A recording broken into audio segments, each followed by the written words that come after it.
നമസ്കാരം. യൂട്യൂബ് ചാനലിലേക്ക് സ്വാഗതം. ഇന്നത്തെ വിഷയം ദേശീയപാത വികസനവുമായി ബന്ധപ്പെട്ടതാണ്. ദേശീയപാത നമ്മുടെ രാമനാട്ടുകരയിൽ കൂടി പോകുന്ന അവസരത്തിന് മുമ്പ് തന്നെ, ദേശീയപാതയുടെ വികസനം നടക്കുന്ന സമയത്ത് തന്നെ സുരക്ഷിതമില്ലായ്മയെക്കുറിച്ച് ഞാൻ എൻ്റെ രാമനാട്ടുകര പ്രകൃതി സംരക്ഷണ സമിതിയിലും ഫേസ്ബുക്കിലുമെല്ലാം എഴുതിയിരുന്നു. അത് റോഡ് വികസനത്തിനെതിരായിരുന്നില്ല, പക്ഷെ ജനങ്ങളുടെ സംരക്ഷണത്തിനും സുരക്ഷയ്ക്കും വേണ്ടിയായിരുന്നു ഞാനന്ന് എഴുതിയിരുന്നത്. അപ്പോഴൊക്കെ സൈബർ ഇടങ്ങളിൽ വളരെ വിമർശനങ്ങൾ വന്നു. വികസനത്തിനെതിരാണ് നിങ്ങളെങ്ങനെ സംസാരിക്കുന്നത് എന്ന്. അതൊരു പരിസ്ഥിതിയുടെ ലേബൽ വെച്ചിട്ടായിരിക്കും അവർ നമ്മളെ കാണുന്നത്. ഇവിടെ പരിസ്ഥിതി സംരക്ഷണത്തെക്കുറിച്ചല്ല സംസാരിച്ചത്, ഇവിടെ ജനസുരക്ഷയ്ക്ക് വേണ്ടിയിട്ടായിരുന്നു ഞാൻ എഴുതിയത്. ഒരു റിബൺ മാത്രം സുരക്ഷാ കവചം ഒരുക്കിയിട്ടാണ് റോഡ് പണി തുടങ്ങിയത്. ആ തുടങ്ങിയ സമയത്തുള്ള ഫോട്ടോസ് വരെ എൻ്റെ കയ്യിലുണ്ട്. അങ്ങനെ റബ്ബൺ വെച്ചിട്ട് മണ്ണിടിച്ച് ആ സ്ഥലങ്ങളിൽ തുടർച്ചയായ അപകടങ്ങൾ പിന്നീട് വന്നു. തുടർച്ചയായ അപകടങ്ങൾ സംഭവിച്ചു, മരണം സംഭവിച്ചു. മരിച്ചവരും അവരുടെ കുടുംബത്തിനും നഷ്ടപ്പെട്ടു എന്നല്ലാതെ മറ്റാർക്കും അതിൽ ഖേദമൊന്നും പിന്നീട് ആരും പറഞ്ഞത് കേട്ടില്ല. ഇന്നലെ ചേളാരിയിൽ KSRTC ആണ് അഗാധമായ താഴ്ചയിലേക്ക് മറിഞ്ഞത്, മണ്ണെടുക്കുന്ന കുഴിയിലേക്ക് വീണത്. അത് അതോറിറ്റി തന്നെ, റോഡ് അതോറിറ്റി, പണിയെടുക്കുന്ന അതോറിറ്റി തന്നെ അത് പൊക്കിക്കൊടുത്തു KSRTCക്ക് എന്നാണ് പറഞ്ഞത്. അതവിടെ കഴിഞ്ഞു. അവിടെ എത്ര പേർക്ക് അപകടം സംഭവിച്ചിട്ടുണ്ടോ, അതിൽ KSRTCക്ക് എത്ര നഷ്ടം വന്നിട്ടുണ്ടോ എന്നൊന്നും ചർച്ചയില്ല. അതിനൊന്നും സമയവുമില്ല നമുക്ക് സംസാരിക്കാൻ.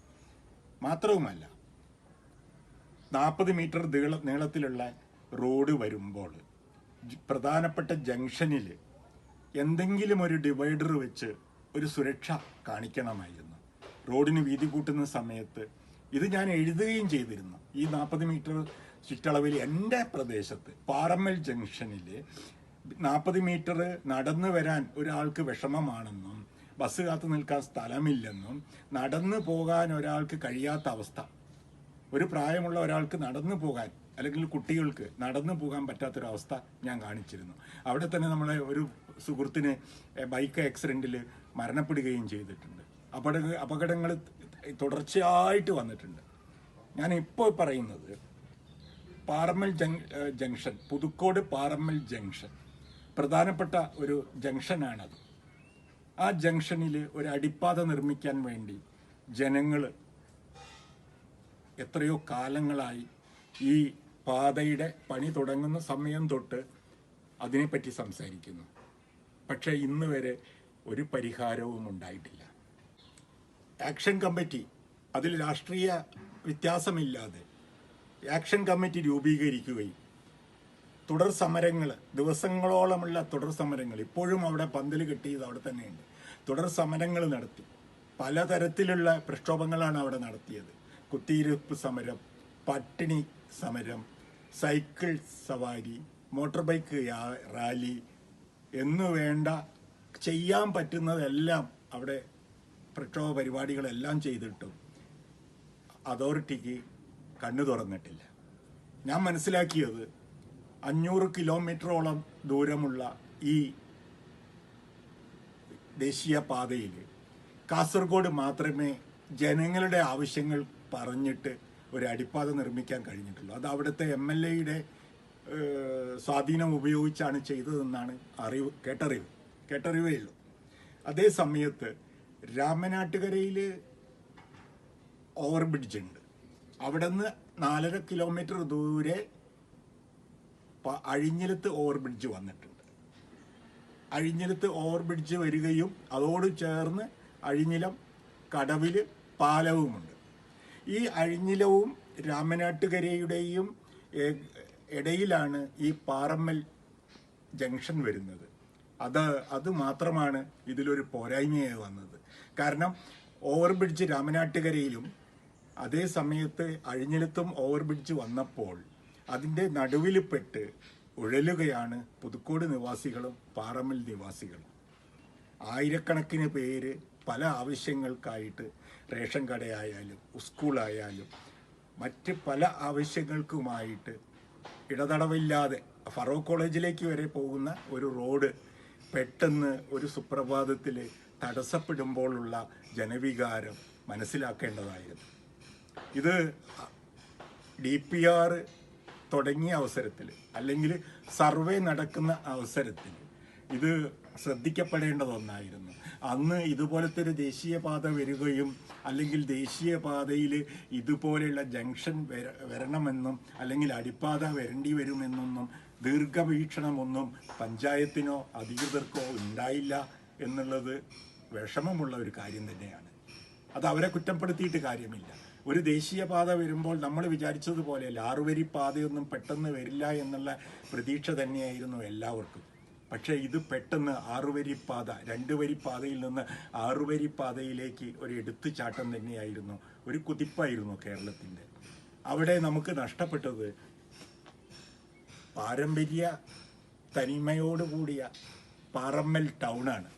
ആ പാറമ്മൽ ടൗണിലെ ഒരു ജനവിഭാഗത്തിൻ്റെ സ്വപ്നങ്ങളും ആശകളും എല്ലാം നഷ്ടപ്പെടുത്തുകയാണ് ചെയ്യുന്നത് ഈ റോഡ് വരുമ്പോൾ. ദേശീയപാത വികസനത്തിൻ്റെ ഉപഭോക്താക്കളായ ഞങ്ങൾക്ക് അതിനെപ്പറ്റി നല്ലത് മാത്രമേ പറയാനുള്ളൂ.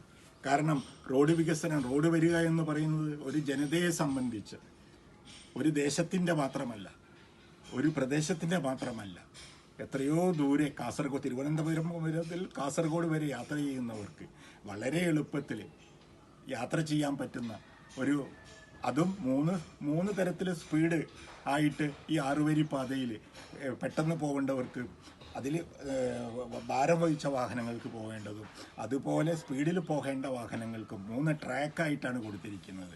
ഡ്രൈവിംഗ് സംസ്കാരത്തെ തന്നെ മാറ്റിമറിക്കുന്ന ഒരു, നമ്മൾ ഇതുവരെ പഠിച്ച രീതിയിലല്ല ഇനി ഈ പാതയിൽ യാത്ര ചെയ്യേണ്ടത്. അതൊന്ന് ശീലിച്ചേ മതിയാവും. ഇരുചക്ര വാഹനക്കാരും ഓട്ടോറിക്ഷയും ചെറുവാഹനങ്ങളും വൻവാഹനങ്ങളും എല്ലാ ഡ്രൈവർമാരും ആ റോഡിനെക്കുറിച്ച്, 6 വരി പാതയെക്കുറിച്ച് പഠിക്കേണ്ടിയിരിക്കുന്നു. അത് അധികൃതർ ആ പഠനം ഒന്നുകിലും മാധ്യമങ്ങളിൽ കൂടി ബോധവാന്മാരെ ആക്കേണ്ട, ഓരോരുത്തരെയും വിളിച്ചു വരുത്തി ക്ലാസ് എടുക്കാനൊന്നും പറ്റില്ല. പക്ഷേ മാധ്യമങ്ങളിൽ കൂടി അറിവുകൾ നൽകണം. അത് നമുക്ക് മൊബൈലിൽ കൂടിയും TV-യിൽ കൂടിയും ആ അറിവ് ഇതുവരെ നൽകിയിട്ടില്ല. ആ അറിവ് നൽകേണ്ടിയിരിക്കുന്നു. അപ്പോൾ 6 വരി പാത, ദേശീയപാത അതോറിറ്റിയുടെ റോഡ് വർക്കിനെ കുറിച്ചൊക്കെ നല്ല അഭിപ്രായങ്ങൾ മാത്രമേ നമുക്ക് പറയാനുള്ളൂ. സ്പീഡിലാണ്. പക്ഷേ ഞാൻ നേരത്തെ പറഞ്ഞ പോലെ സുരക്ഷാ മുൻകരുതലുകൾ ആദ്യമൊക്കെ ഒരു റിബൺ വച്ച് മാത്രമായിരുന്നു ചെയ്തിരുന്നത്. ഇങ്ങനെ നിരന്തരം എന്നെ പോലെയുള്ളവർ പരാതി അയക്കുമ്പോൾ അവരുടെ കൈകളിൽ എത്തിയിട്ട് അവർ പിന്നീട് എന്ത് ചെയ്തു, കോൺക്രീറ്റ് പീസുകൾ വെച്ച് മറയ്ക്കാൻ തുടങ്ങി. അങ്ങനെ പീസുകൾ വെച്ച് മറയ്ക്കാത്തിടമാണ് കഴിഞ്ഞ പ്രാവശ്യം ചേർത്തലയിൽ ഒരു ലോറി ഉറങ്ങിക്കിടക്കുന്ന തൊഴിലാളികളുടെ മുകളിൽ കൂടി കയറി ഇറങ്ങിയ വിവരമൊക്കെ നമ്മൾ അറിഞ്ഞില്ലേ. അവിടെ അങ്ങനെ കോൺക്രീറ്റ് സ്ലാബുകൾ വെച്ച് മറച്ചിരുന്നെങ്കിൽ ആ അപകടം ഇല്ലാതാവുമായിരുന്നു. അപ്പോൾ ഞാൻ നേരത്തെ സൂചിപ്പിച്ചതുപോലെ സുരക്ഷാ മാനദണ്ഡങ്ങൾക്ക് പ്രാധാന്യം കൊടുത്തില്ല എന്ന് തന്നെ ഞാൻ പറയുന്നു. ഇപ്പോഴും കൊടുത്തിട്ടില്ല. ഇപ്പോൾ രാവിലെ കാണുന്നത് പോലെ ആയിരിക്കില്ല വൈകുന്നേരം.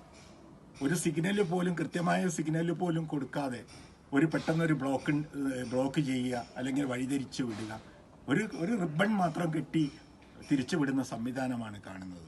ഇങ്ങനെയൊക്കെ ആണെങ്കിലും ഞാൻ പറഞ്ഞു വന്ന കാര്യം, പുതുക്കോട് പാറമ്മൽ ജംഗ്ഷനിലുള്ള അടിപ്പാത എത്രയും പെട്ടെന്ന് നടപ്പിലാക്കണം. ഇനി അത് വൈകരുത് എന്ന് മാത്രമാണ് എനിക്ക് പറയാനുള്ളത്. ഇതൊരു വ്യക്തിയുടെ വാക്കുകളല്ല, ഒരു ദേശത്തിൻ്റെ അല്ല, ഒരു രാമനാട്ടുകര എന്ന പ്രദേശത്തെ മൊത്തം ബാധിക്കുന്ന പ്രശ്നങ്ങളാണ്. അത് പല ദേശക്കാരെയും ബാധിക്കുന്ന പ്രശ്നങ്ങളാണ്, കുട്ടികളെ ബാധിക്കുന്ന പ്രശ്നങ്ങളാണ്.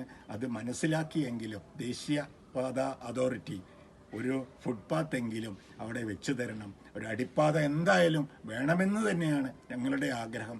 ആ അടിപ്പാത ഇനിയും ഞങ്ങളുടെ പ്രതീക്ഷയാണ്. ആ പ്രതീക്ഷയ്ക്ക് മങ്ങലേൽപ്പിക്കാതെ ഒരു അടിപ്പാത ചെയ്തു തരണമെന്ന് വിനീതമായി അപേക്ഷിക്കുകയാണ് അതോറിറ്റിയോട്.